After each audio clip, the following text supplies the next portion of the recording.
Mas'uuliyiinta Wasaaradda Beeraha iyo Waraabka Xukuumadda Soomaaliya ayaa xafiiska wasaaradda ku qaabilay wafdi ka socda hay'adaha Qaramada Midoobay ee Soomaaliya u qaabilsan.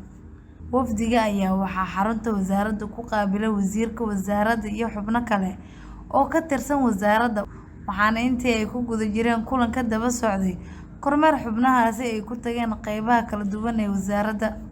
Wasiirka Beeraha iyo Waraabka Soomaaliya Mudane Siciid Xuseen Ciid ayaa warbaahinta uga warbixiyay waxyaabihii ay diiradda ku saareen kulanka ay la qaateen hay'adaha WFP iyo xubnaha kale ee la socday.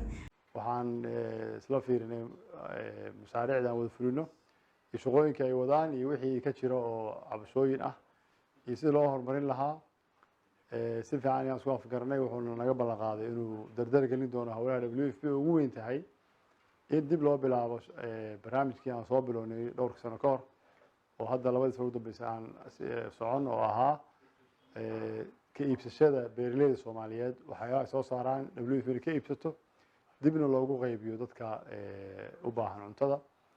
shaqadaas oo xogaa COVID-19 intii uu yimid aan si fiican u shaqayn, laakiin markii hore ilaa dhowr 10 kun oo metrik tan oo galley ah laga iibsaday beeraleyda in dib loo soo nooleeyo oo laga shaqeeyo ayuu naga ballan qaaday. iyo shaqooyin kale oo ay wadaan oo ku saabsan quudinta dadka u baahan cuntada Soomaaliya jooga.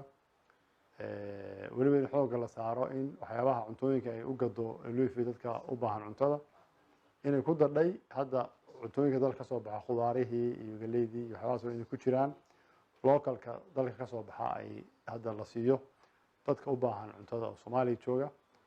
aad iyo aad baan usoo dhaweynaynaa, waan isku afgaranay in shaqooyinka la dardargeliyo ayaan ku heshiinay.